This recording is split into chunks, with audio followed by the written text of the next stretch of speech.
I'm going to pray now. All right. Well, Abba, Yahuwah, Eloheinu, we are so blessed to have your word on our lips, that we can open our mouth and sing praise unto you. We thank you, Father, for mending the worlds with your word, restoring everything, and showing us a path of goodness and righteousness and purity and cleanness and health and abundance, that you sent your son that we may have life and we may have it more than abundant. We thank you for that abundant life that comes to us through your word, and through your word manifest in the flesh, that we can know who we are as your sons and daughters, to know that you have called us to this very day and time to be a part of something bigger than us. And we can submit ourselves to you and trust in you and rely on you to provide for us in all our ways, all our walks. Father, we thank you for your blessed word that Eric has put in his heart and his soul to provide us with today, to minister to each one of us, to be able to receive that word and not just hear it, but do it, walk it out. And we thank you, Father, for this fellowship and time to get together, and just your great glory that you have given us since before the foundation of the world. Thank you and praise you in your sons, YHUShO HMShKN. Amen. Amen. Okay, so this is the GIMEL, the third, besides the introduction, which would make it the fourth. Anyway, going over the chart here. And this shirt somebody made about the Festival of Sukkot being acknowledged, observed in Greenburgh, Tennessee. So we're going to talk about the significance of what the letter GIMEL means, what it has to do with Sukkot, and related to the chart, because the subject here is actually the chart. But the thing about this chart is that it's basically explaining how the letters relate to each other on the one hand. That's the whole top section. The very two top lines is the English letter equivalent, starting at the right and going to the left, A through Z, essentially.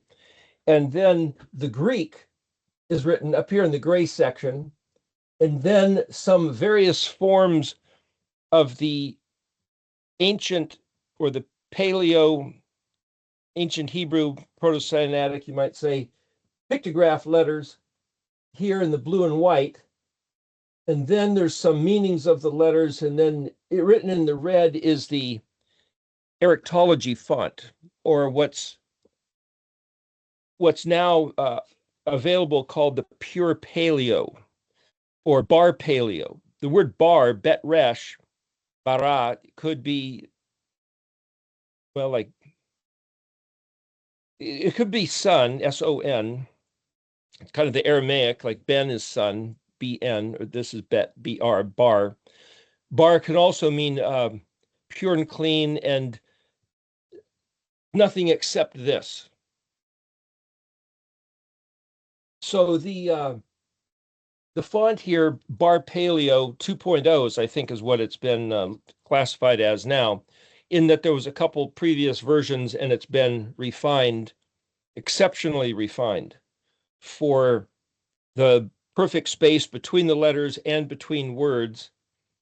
And Nicholas has been working on that, and Mark Mosley and myself, and it's been quite an effort, but I believe it's available if people want to use that. The have to contact Nicholas, I guess, is the best way to do that. But the point is, just to show the basic layout of this, what this chart is.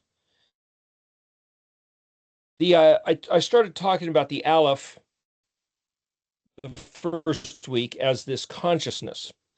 And if you see the Aleph used in writing words, not every word that starts with an Aleph means I am or I will. But if it's a verb, if it starts with an Aleph, then it's self-referential of identity and intent. And if you read in the scriptures, if you have I use Stone's Tanakh. They have a couple different colored of covers. green and black, and I think burgundy and white here. Stone's Art Scroll is the publisher. Stone Edition, Tanakh, Tanach. It's an acronym, Torah, Nevi'im, and Ketuvim, which is the first 5 books, the instructions, and then the prophets, Nevi'im, and then the writings, Ketuvim. That's what Tanakh stands for. The point is, if I read this translation compared to KJV or NIV or Holman Study Bible, whatever, it's going to be translated into English based on what somebody believes those words are saying. And what that means is that your predisposed to a doctrine is going to influence the validation of that doctrine as you start reading the translation made by the people who support that doctrine. So, for example, the people keeping Sukkot here in Greenburgh, Tennessee, were looking yesterday at a verse in Exodus regarding Sukkot having to do with bringing a fire offering. And so what it says is Kuf Resh Bet, or it's a derivative spelling of that word. That means to draw near. As a matter of fact, here I've got something written down about that. And then the word is ALEF-BEIT, which is the word for fire. Well, now I don't know where I wrote it. Anyway, the point is, to draw near has to do with pleasant and has to do with coming together, but it's translated when you bring a fire offering, because the word Aleph Shin Hey is the word for woman, but it's also fire offering. Michael Rood was discussing this many years ago, in that there was a prophecy, I'm not sure if it's in Isaiah or where it is, but it's something about storks with fire in a basket, fire offering in a basket, storks with these wings. And all of a sudden he was I believe he was in the Air Force, but he realized that this is like a bomber carrying maybe a nuclear device, a bomb. And that it's not a woman in a basket, it's a fire, not a fire offering, but it's something that you give having something to do with fire. And he then completely started looking at the rest of the words around that differently and came up with a whole different perspective. What I'm saying is that if you read a translation that says, oh, you're supposed to bring a certain fire offering at Sukkot, and then people say, well, why aren't you doing that? Well, we're not killing a bunch of animals and having to do that. Well, then you're picking and choosing what Yahweh said to do?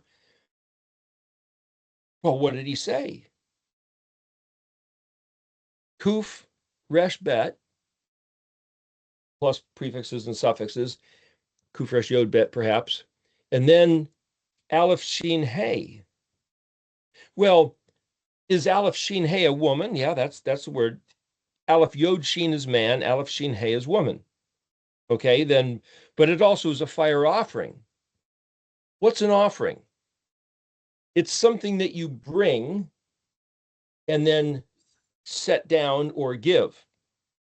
So in some places you'll see the word used to give something is to bow down. Well, that's because you come and you set something at somebody's feet. It's a gesture of the action of giving. You don't have to bow down. You could hand something to somebody straight across. Is that the same thing? What I'm saying is that the way words are translated is the action, the intention of both, you might say on one hand, the protagonist, the antagonist, the giver, the receiver, is often built into the word. And so you'll get different definitions of a word trying to show all these different aspects of things related to the event just in the translation of that one word. And then the people that know the language will say, well, that's why you've got different verb tenses, meaning read, R-E-A-D in English, I am reading versus I have read, R-E-A-D, spelled the same, but depending on how you vocalize the vowel, it'll mean either present tense or past tense. Or you can, for future, you stuck in an extra word, I will read. But what I'm saying is that if you're trying to learn Hebrew, what I did, starting off not knowing Hebrew, is ignore what's called the nikud, or the vowel points, dots and lines, which are the vowel pronunciations, and look at every definition related to the spelling of the word, and figure that somehow the assembly, the collection, the gathering together of all the possible meanings of a particular word, which is essentially a 3-letter root, pulling together all the definitions like some sort of stew, some sort of jambalaya, bouillabaisse in your mind, and then say, now, how does this word taste? With all the possible definitions brought in. And then inclusive of that, you have to bring in the various spelling of words with different prefixes and different suffixes. And then I found you drop yods and vavs between the other letters. Like, is it kuf resh bet, kuf resh yod bet? What about kuf vav resh bet? Just stick yods and vavs between the other letters. And then if you know the different prefixes and suffixes, add them on as head and tail and look them up. And you'll see that it makes a difference. For example, in Exodus 25, it's talking about the menorah, and it says, have cups on each of the arms. It actually says 3 cups on each of the 6 arms, and then 4 cups but in the middle, the menorah, but it doesn't say cup. It says gimel bet ayin, then the plural is yod mem. But if you look in the dictionary, gimel bet ayin is a hill, or to be high, or to project. Well, a hill is something curved that raises up off of the terrain. And it's like it says to make these cups like almonds. And so if I was going to take that literally, I'd say, well, somehow there has to be a, not concave like a cup, but convex, a bump. So you'll see typically a menorah with these knobs on the arms. So there's a curved arm, and then there's a bulbous knob, 3 of them on each of the 6 arms, and then 4 of them on the center arm. Well, maybe that's what it means. But if you look at gimel bet yod ayin, it means cup or goblet, or the cup of a flower. Calyx, C-A-L-Y-X, looked that up in the dictionary, it means a cup-like cavity. A whorl, W-H-O-R-L in English, is spirals or concentric circles encircling the flower. Well, that's a description of making a cup, 3 cups for the oil to light the wicks of the menorah. That makes a total of 22 cups, which is very significant. 7 branches and 22 cups. Just for what it's worth, 22 divided by 7 is 3.14, which is the letter pi, mathematical consideration. But what I'm saying is the only way to jump in one's mind between a bump convex and a cup concave is by looking at, stick a yod between the bet and the ayin. Bet ayin is the word bubble. And you'd think of a bubble as something which is round and floats up to the surface, so it's a protrusion. I'm just using that word as an example as to how to make sense of all these words. And so the purpose of this chart, the main purpose of this chart, is not to give dictionary definitions. It's not a summary of a dictionary or a lexicon. It's a way of seeing the relationship of the letters to each other. And that would be this top section. If I read from right to left, because that's the way Hebrew's written, up in this upper right-hand corner, it says consider what each of these letters means. So the way the chart is laid out, and I'm saying this because the letter bet is an object or a noun, basically. The letter aleph is this identity. The way this chart is laid out is that there's this identity or the intent to communicate, to project the identity of the author of the Aleph-Bet, which I believe is YHUShO, the Elohim of Israel. I believe that this Hebrew Aleph-Bet is the, you might say, pure projected communication, which means it's Mashiach. Shin Yod Het Shiach means anointed, but it also means conversation and communication. So the mem prefix in front of Shin Yod Het then be pronounced Mashiach, transliterated as Messiah, projected transliteration Christ, literally the one who's anointed. It's like anointed by who, when? It also means the tangible conversation, the word made flesh, as it were. It means the one who, that's the meaning of the mem prefix, communicates.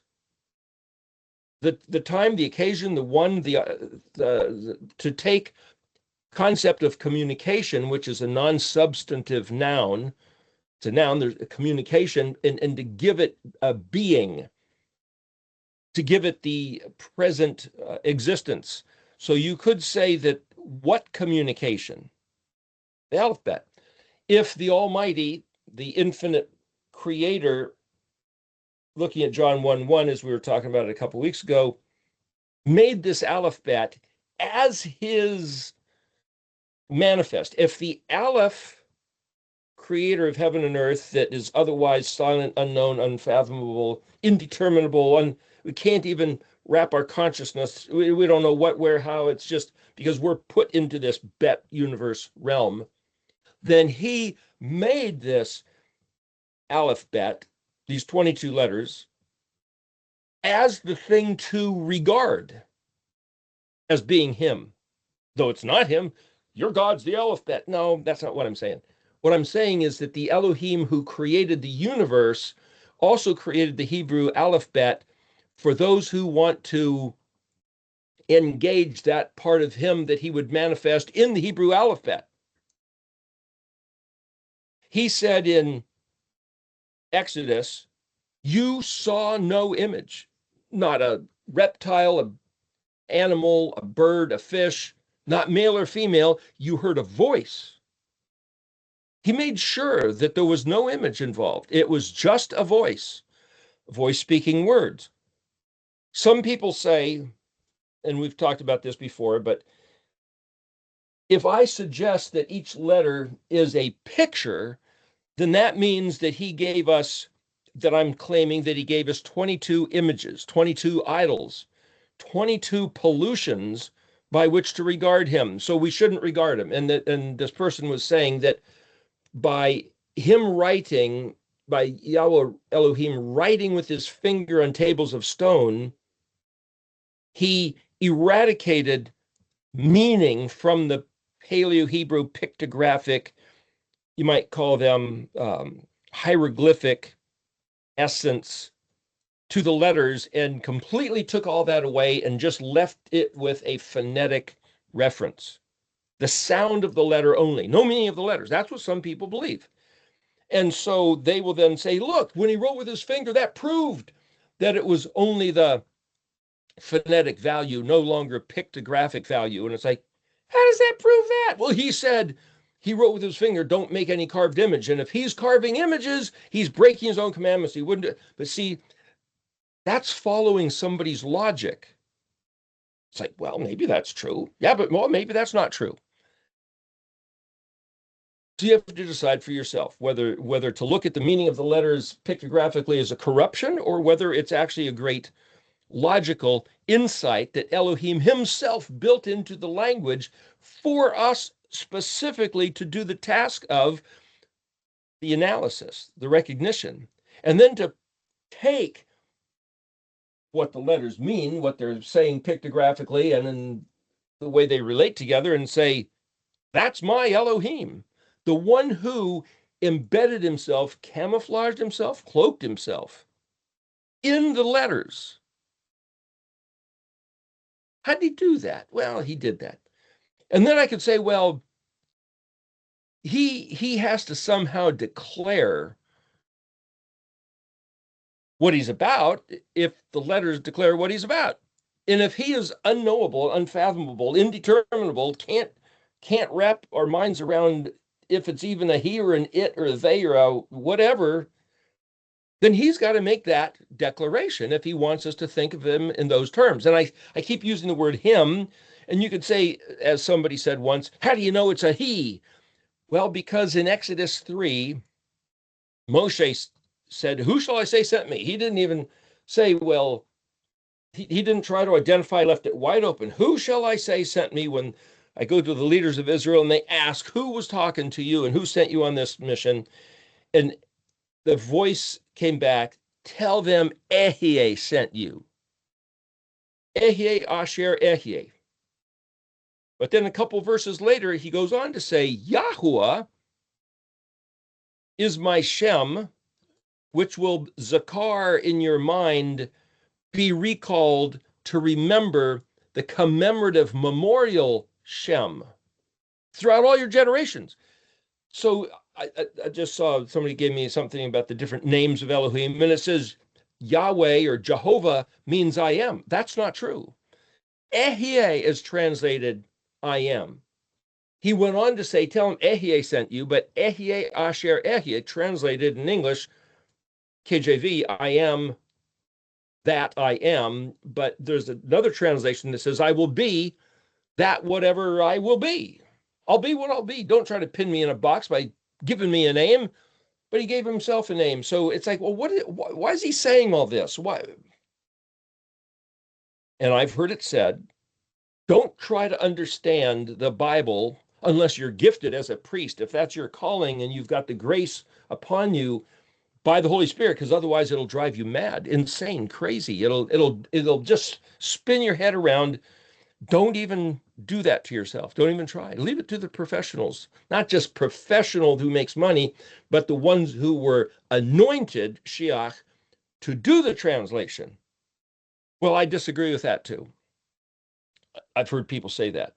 But what I'm trying to say is the idea, just the idea that the creator of the heavens and the earth,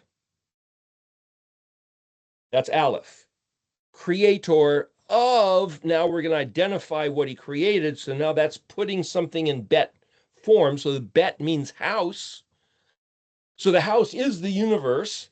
The house is also the thing you live in or the body that you walk around in. If your self-identity is the Aleph, the creator of the heavens and the earth, well, read the Bible story in Genesis. Not only did he make the heavens and the earth, the last thing he made was human beings, and then he rested.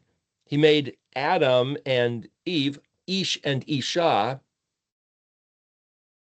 and then he communicated with them right out of the gate. The first thing he did, he told Adam, name the animals. He also told Adam, tend the garden. And that word tend is the word in Hebrew shomer, shin mem resh.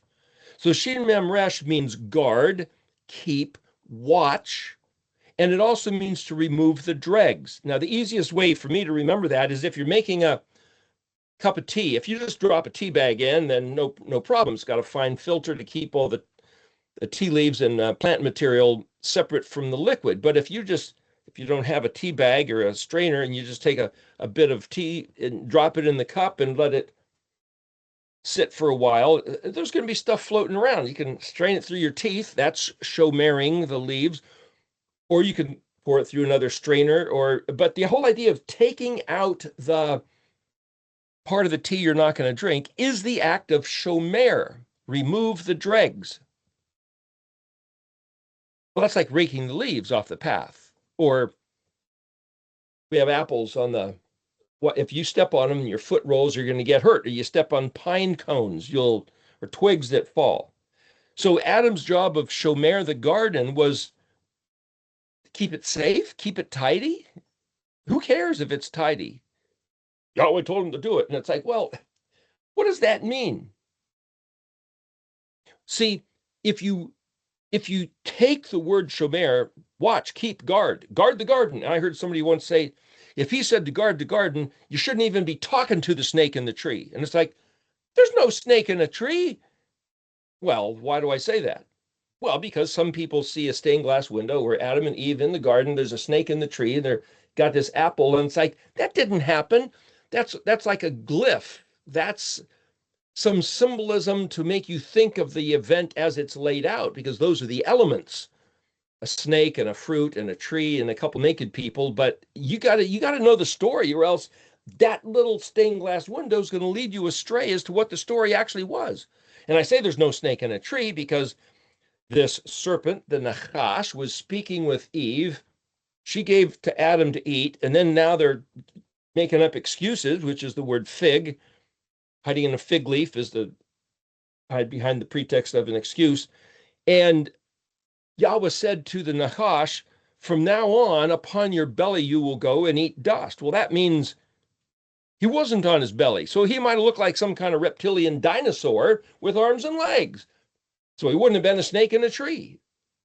That's just a logical, my own thoughts. I mean, he might have been a snake in the tree and now he had to be a snake on the ground.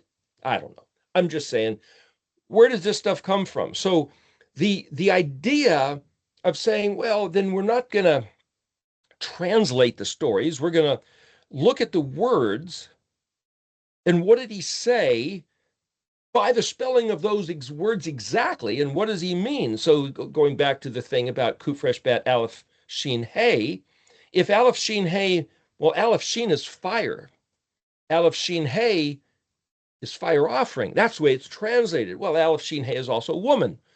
So I think that's why cultures spun out doing depravity would throw young girls into the volcano as a fire offering sacrifice to the volcano god, like in Hawaii and various other places, because they got these words in their head that they inherited from the ancient ones, who they think, well, that's what you have to do to appease the deity. Throw some girl into the fire of the volcano. It's like, what? Well, who's your God? If you think that's what your God wants you to do, then you're going to do it.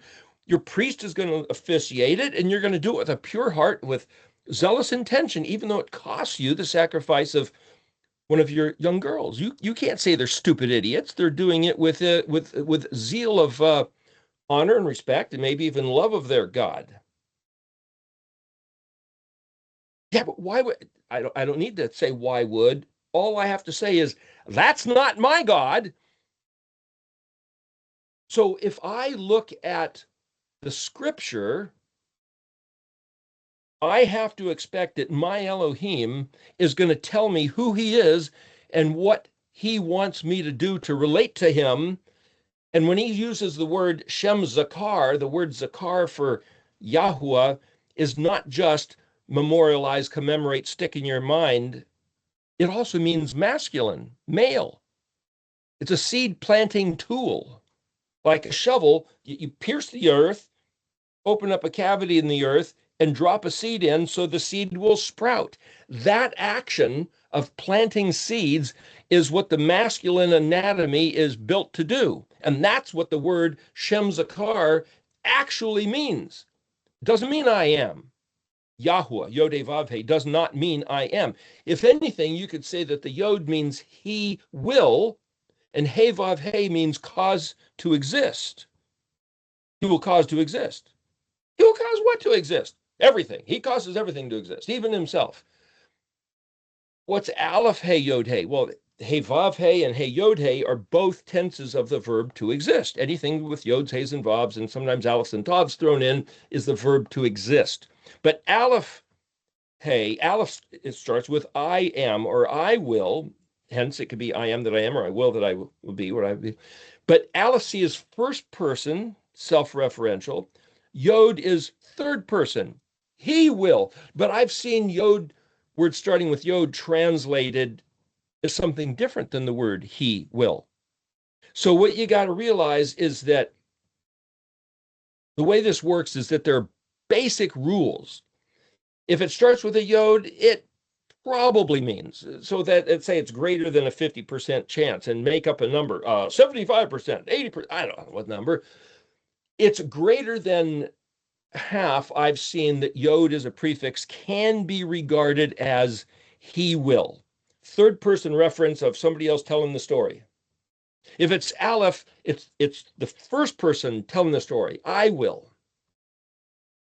Okay, that's not always, but just it's a matter of saying, how do we take that and run with it? We're trying to read the scripture. So you can belabor these details of the syntax structure, the engineered design of the language, and you can get bogged down into that. And that's a good thing to do, to know how the language is built. But then when you take certain things you hear and you start running with it, and you realize, wait a minute, a bunch of people are saying a bunch of different stuff, so even the professionals don't all agree. Well, you could just decide to agree with one of the professionals, and I'm in that camp instead of that camp. And it's like, the objective of what I'm trying to talk about here is to say, understand the syntax, the design of the language enough that you can start doing something with it. And what you need to do is understand that Yahuwah is communicating with Adam, human being. And I put human being in quotes because as soon as I say the word human being as an English word, it spins into legalese, and it turns into somebody else's definition in a court of law, which is some kind of monster, a person who doesn't exist, which is a fiction, not a nonfiction. And Adam is a nonfiction breathing man composed of flesh and bone and blood and breath. And if I had to say that every time, again, we're going to get bogged down in the details. But I'm saying that very specifically to understand that words mean something, words mean things, and every word you use, every word you speak, somebody else is going to try to nail you for it later. And so the more exact, the more true and real you can be, the better. And what that means is abandon the English as a sinking ship and grab onto as much Hebrew words as you can, but the phonetic expression of the Hebrew word might be different than what you hear somebody else say. Doesn't mean it's wrong, because even in the Old Testament, there was a story where a bunch of tribes were fighting against another tribe of Israel, and they were trying to escape because they were trapped, and they said, okay, we know that this one tribe says the word shibboleth, and everybody else says sibboleth, or vice versa. And so they had to cross this river, and so they had guards there, and they'd say this word here, read this word. And if you said S shape versus SH, if you were the wrong side, they'd kill you or capture you, because it's kind of like the Brits saying schedule instead of the Americans saying schedule. And I did a little bit of research on that. The guy, it might have been Merriam-Webster, the guy who is famous for making the dictionary, spelling the word color, C-L-O-R, C-O-L-O-R or O-U-R, he intentionally, back in the 1700s, I believe, he intentionally changed words so that the American lingo would not be British. Close, but not that. And it's like, well, which is the right way to say it? And it's like, it doesn't matter. You could say it either way, both ways. It just doesn't matter. But it's a way of distinguishing, saying, I'm not those guys. How much of that happened with ancient Hebrew to come up with modern Hebrew, Ashkenazi versus Sephardic versus Karaite even. And it's like, there's all kinds of stuff going on that we don't have to know the details of in order to read, what did Yahuwah say to Adam? That's what matters. What did he say? What does that mean? And now what am I, Adam, supposed to do about that? That's what matters. Okay, so to get that, if I see in this one particular verse in Exodus, was it Exodus 23? Anyway, no, Leviticus 23, I mean, I'll look at it later. I'll bring it up. But my point is, if it says Kuf Resh Bet, Aleph Shin Hey, Kuf Resh Bet, Kuf is drawn as a letter that's kind of in a circle. It means behind the head. It means to follow. Kufresh bet means midst and interior, or draw near, or get close. The hey suffix of the aleph sheen, well, aleph sheen is fire, aleph sheen hey is woman, but it's also the expression, like something shining light could be regarded as hey, or breathing could be the hey, or illuminating, or somehow just emanating, expressing. So something about the emanation of a fire, the radiance of a fire that you draw near pleasantly. It doesn't say anything about a sacrificial offering. It's translated sacrificial fire offering, but it sounds like it's saying gather together around the campfire. That's a code. All of a sudden, that's a whole different thing. And what do you do there? Well, that's also written in the rest of the verse. But I'm just saying, so we were talking about this yesterday. In all my days, I've never heard that said, never heard it said that kufresh bet, derivative spelling of whatever that word is, it's spelled 3 different ways in this particular verse. That's why I'm saying that. And then aleph sheen hey can mean everybody should just gather around the campfire and talk pleasantly, even if they resh yod bet reba have a contention. Aksameach, only rejoice, and don't bicker and fight, but you can disagree. Gather around the campfire and let the see, as the aleph sheen is haying, emanating warmth, and kufresh bet drawing near pleasantness. That sets up a whole mind, a disposition of how you get along together. That's what's going on. And that's just one little example of how to deal with the entire language. So some of the stuff on this chart you're not going to find in anybody else's dictionary, lexicon, or concordance. Doesn't mean it's not true. Doesn't mean they're wrong. It just means there's a different way of saying things. For example, the word aleph vav tav in Klein's dictionary will say that it's a sign, a symbol, an oath. It's pronounced oat if you give the phonetic T, tav, but the Ashkenazi use S, os, S for a tav. And some people use TH for tav. Hence, to say the English word oath, O-A-T-H, is aleph vav tav, which is exactly what it means. Well, that's oath with a TH sound. Well, is it oat? Is it os? Is it oath? And if you pluralize it, you'll hear people say the word otiote.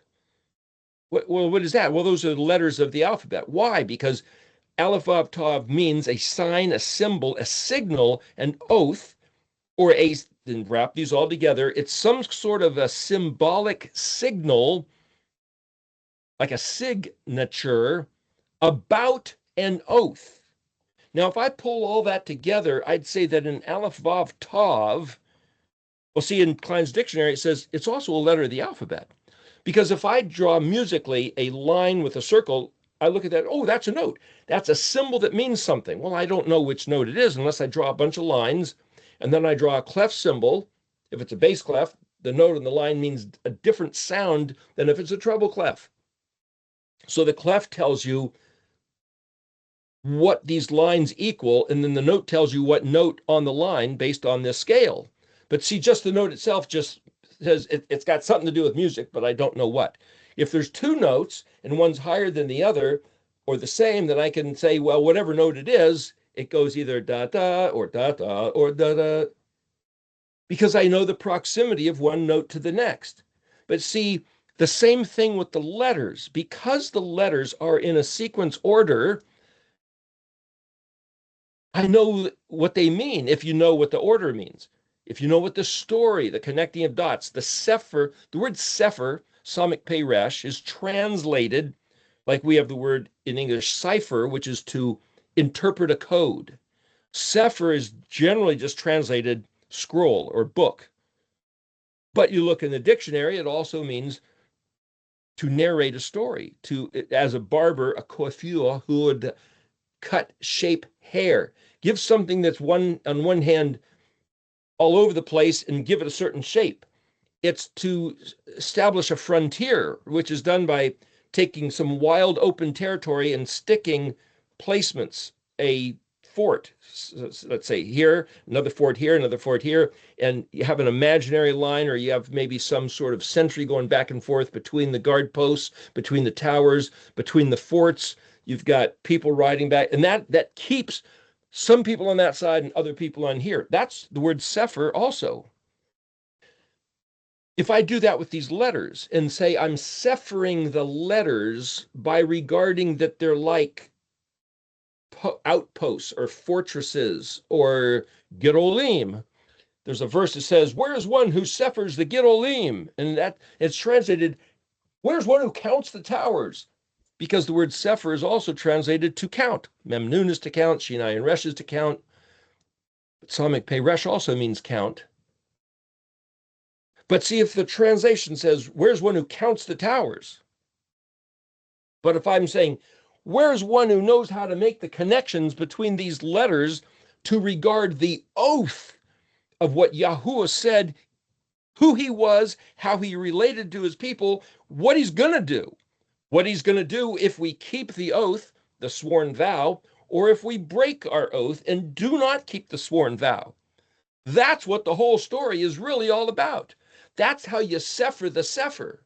That's how you decipher the encrypted message in the scroll. Count the towers. But see, the value that I personally give each letter, according to the entire story, is based on the chronological letter sequence of the Aleph-BEIT, because that's the quintessential, ultimate, pure sefer, story, vocalization. Mashiach, then, is how these 22 letters are laid out. Because if Shin Yod Het, Shiach, is the communication, the Mem Shin Yod Het is the time, the place, the way, the tool, the device by which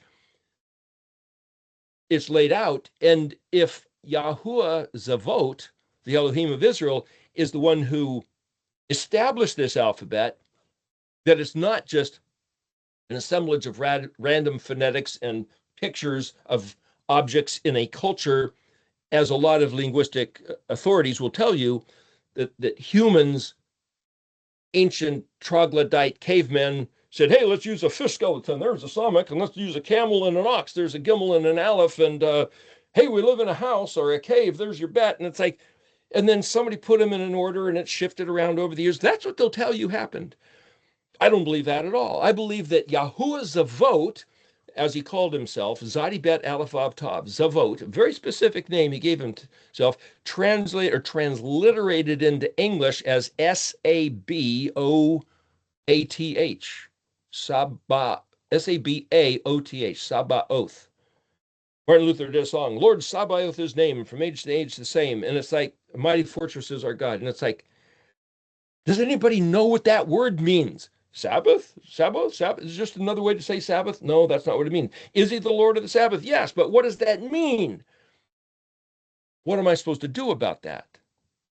Well, if I'm going to say Yahweh Zavot is the one who built heaven and earth, and he invented this Aleph-BEIT, he determined that this Aleph-BEIT should be the thing that he kind of, in a way, encapsulates himself into. The word to put into or import or somehow enter is the word spelled Bet Aleph. John 1:1, when he says, "In the beginning was the word, and the word was with Elohim, and the word is Elohim." To be with is the prefix letter Bet, and to be is, that's the Aleph. The word spelled Bet Aleph means to import or put into or to encapsulate within something else. So I could say right there is this encrypted puzzle that said that Yahweh put himself into this primeval word, and then the word was used to make the universe, and then the word itself used its own, how do you, back up. How do I explain a picture of the word being used to create the universe? So I say, picture the word as a lens. And so here's the creator, and he projects his intention, his ALEF-BEIT, desire, will, fatherness, through the lens of this word, and out the other side, like if you shine white light through a blue lens, you'll come out with blue light. As the Ab projected his Ab, will, desire, through the word, out comes the manifest of the physical universe. And then the word itself projects itself through the lens of itself, and it becomes the epitome of creation, YHUShO, the atom of all atoms, the pinnacle of all that's ever been manifest as a projection of the word through the lens of itself. Well, if that word is the ALEF-BEIT, that's the lens, and somehow the projection of the Father, the Ab, putting himself into this Ab, this expression. When I say this expression of Ab, because Aleph, if that means I am, I will, and Bet is the manifest, then ALEF-BEIT is the manifest of the Ab's desire to do something. It's all self-contained within the words. And what does he do? He expresses, he makes creation. Then he says, I want to talk to my creation. First thing, I want to talk to Adam. So what he did was he made Adam's consciousness also fit to the expression of the letters. Because everything that exists is Ab's will pushed through the ALEF-BEIT, the Ab, Aleph, A, Bet, B, Ab. Ab's Ab, the Father's desire, pushed through the Ab, the manifestation of the ALEF-BEIT, and it becomes everything that we call within our universe, which includes the format, the formation, and the function of Adam's consciousness, who and what he is. So, but we're trapped within that universe. And so if the actuality, the reality, the essence of Ab, our Father in heaven, is so much bigger and beyonder than the ALEF-BEIT, because the ALEF-BEIT is something that he made, then who or what and how far that goes, we can't even imagine, because our mind is trapped within the realm, the world, the ALEF-BEIT itself. As if the universe was contained within some sort of, well, the container is the ALEF-BEIT. There's the universe in there, and there's we are on the planet, and there we. So if this whole thing is the betness, the Aleph can't be described, but he gave us this ALEF-BEIT, put in Adam's consciousness, and then he talks to Adam via the link of communication, the mechanism of communication, which is language.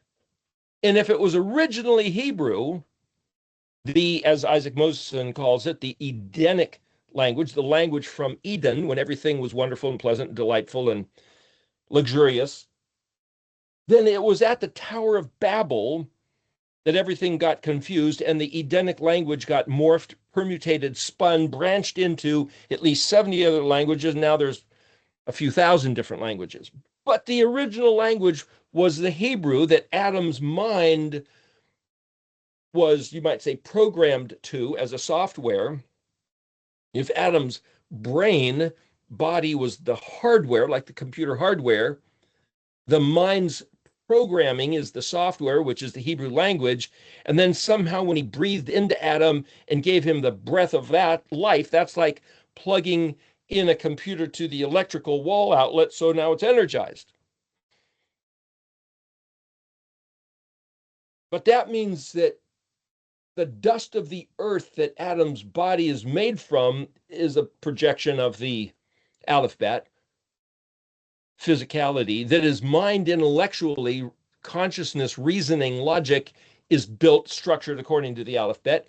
And then if the Ruach of Elohim is the breath, and if we're told that the word Ruach means mind, will, spirit, disposition, even the word courage, which is to say the attitude of who you are and where you're at and what you're going to do, then I could say this whole thing is the Ruach of Elohim also. So not only can I say, which some people might want to run with in offense and say, well, this is your God, this is also your Messiah, this is also your Holy Spirit, the Ruach HaKodesh, because the word Ruach means to enlarge or an expanse between here and there. Between Aleph and Tav is an expanse. That's by definition the meaning of the word Ruach. And if it's Kodesh or Kadosh, Kuf Dalet Shin, that means it's purely from Elohim on high and has nothing to do with anything human or Adamic. So the mind of Elohim is expressed, he gave us in this container of 22 letters.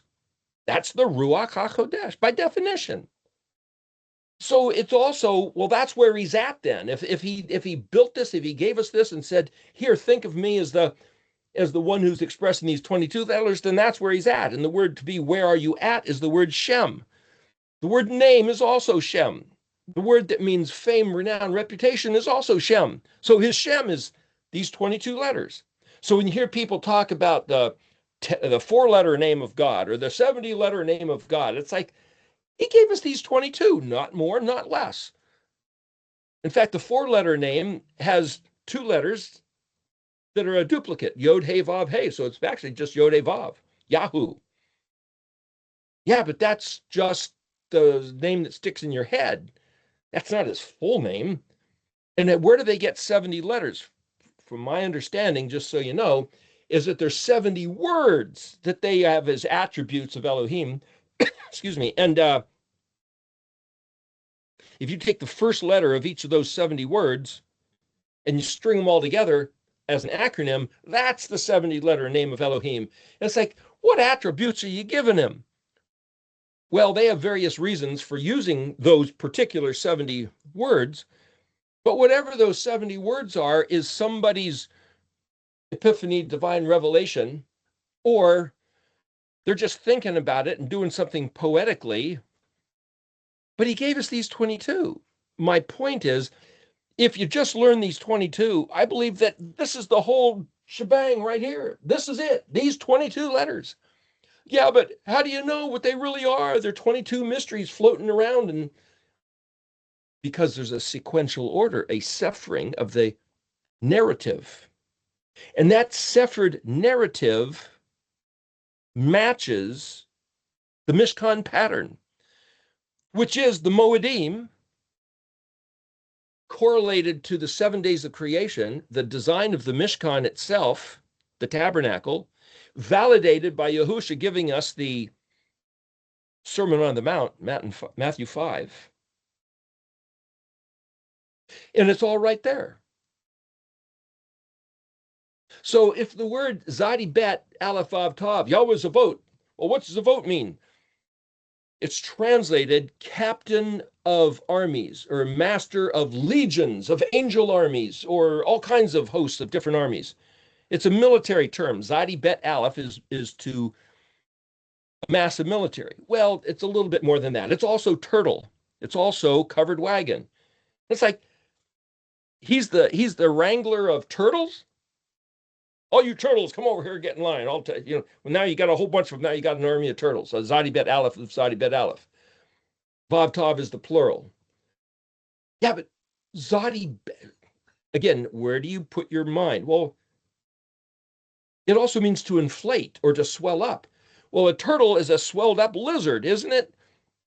It's got that shell on his back, and otherwise it's a reptile with or amphibian sort of thing. And it's like, well, this is where you have to go. If the difference between a turtle and a lizard is this one's swelled up, then the difference between a flatbed trailer and a covered wagon is the covered wagon's got the house on its back, like the turtle. What house? House is bet, or the word ohel can mean tent. It's a temporary dwelling. Ohel, or a house, a bet.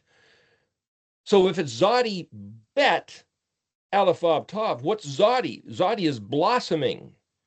Zadi can also be a thorn. Zodi is a flower blossom.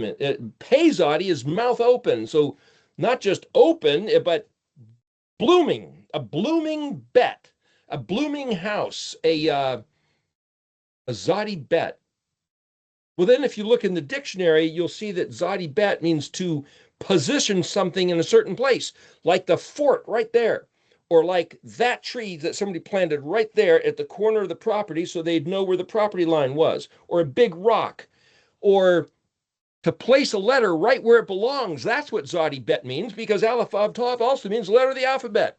So if you know what the letters mean, you can read when he calls himself Yahweh Zavot, it's not just saying master of legions of armies of angels. It means the one who placed every letter exactly where it belonged so it could be communicated that this is his realm of jurisdiction of who he is, what he's about, and his authority. That everything about him is projected on display of blossoming in this sequence of 22 letters. Aleph connected to Tav, Aleph Vav Tav.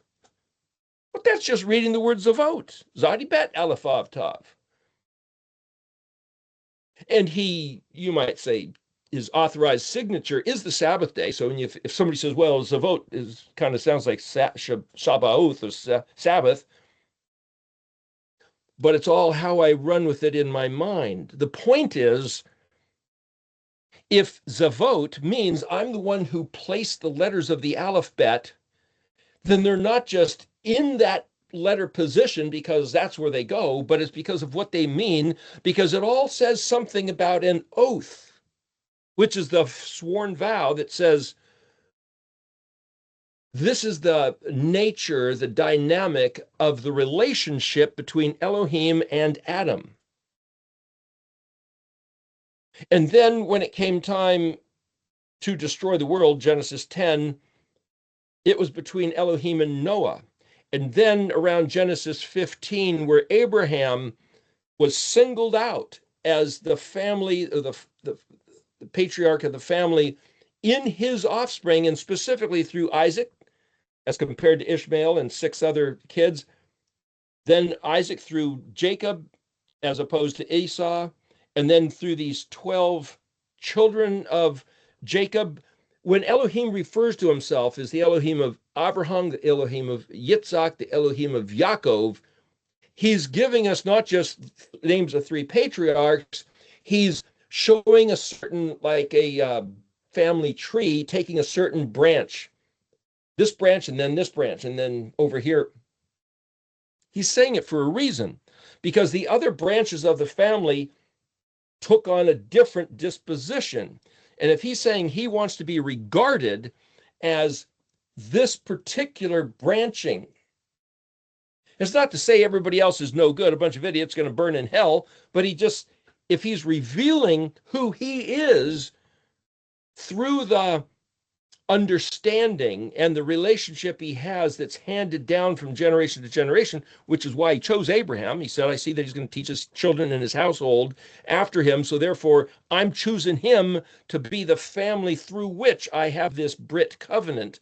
And he says, okay, through this linkage, Abraham, Isaac, Jacob, and then 12 sons. And what did those 12 do? Well, they all went stupid in this way and that way, and you got, it's a whole nother complicated part of the story. But what I'm saying is at least Abraham, Isaac, and Jacob, he himself, Yahweh himself, holds to that, because there's this position linked to another position, linked to another position. That's suffering.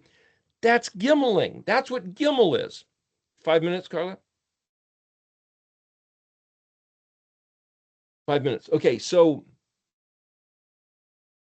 the idea that you can say, well, if you connect these forts together, if you connect these letters together, that's like connecting Aleph to Bet and Bet to GIMEL.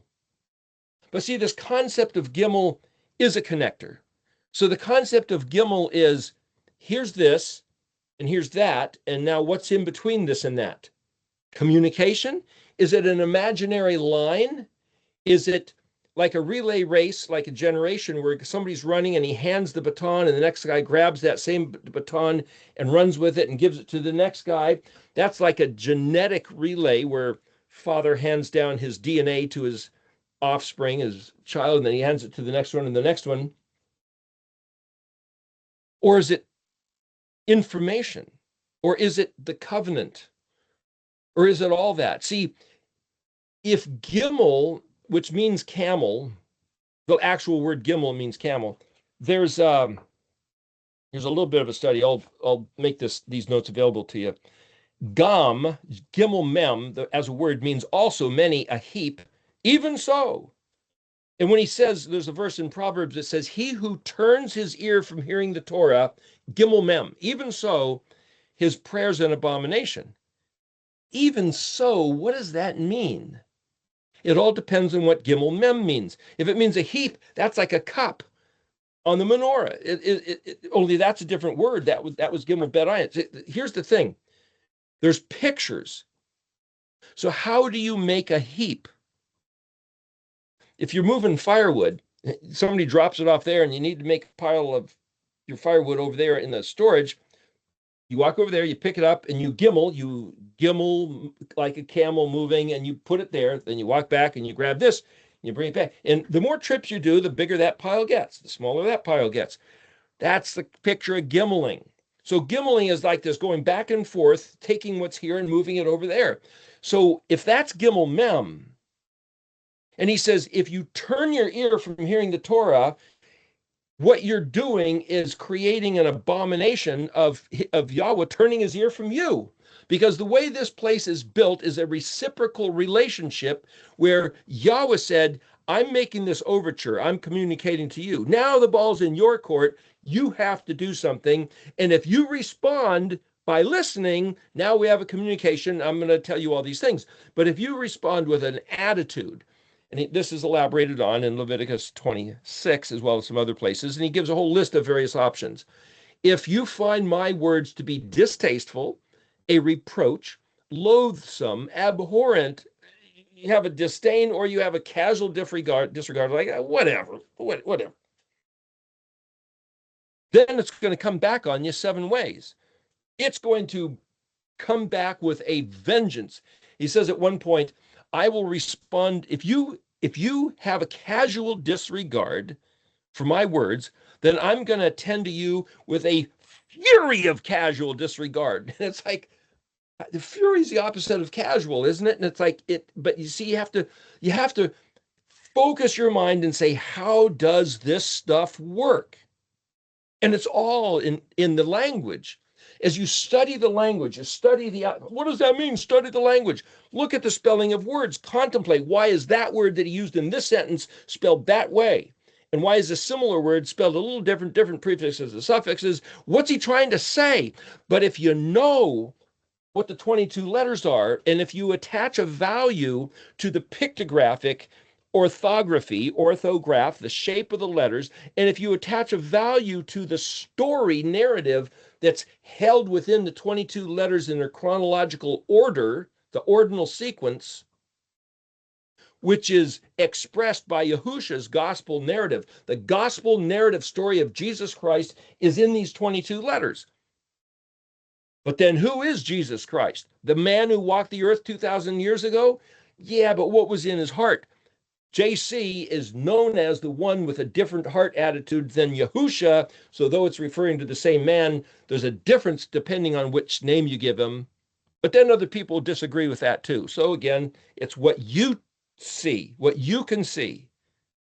But what I'm saying is that the communicative link between Yahuwah and Adam, Yahuwah and Abraham, Yahuwah and Israel, Yahuwah and Yahusha, is the GIMEL between Aleph and Bet.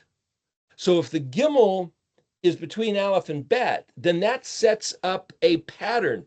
Start with Aleph, now you have Bet. Bet is also known as other, but the other, compared to Aleph, is then defined by the next letter coming back and going in between these two.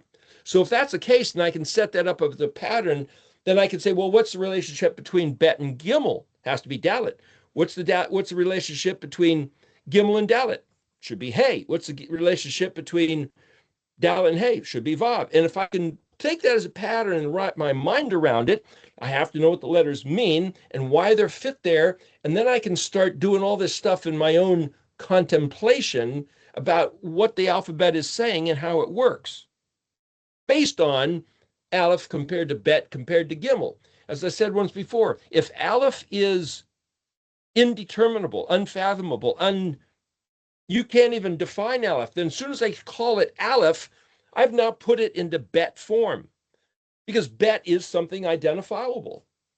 I could put a label on a Bet. If Aleph is ethereal and unidentifiable, I can't even identify Aleph as Aleph until I give it a shape, Aleph, and give it a name, Aleph, but that makes it a Bet by nature. Aleph is, by definition, elusive of all identification. So Aleph had to put itself into Bet form. But if Bet is a prefix used as meaning, if you put it in front of another word, it means in, on, with, among, through, in the capacity of, or in the condition of, for the price of. Well, that's all kind of Gimel stuff.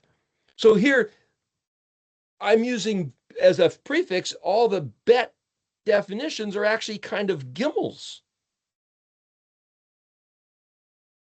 If Bet's supposed to be a noun, none of those words are nouns. Stuff to think about. We got to take a break.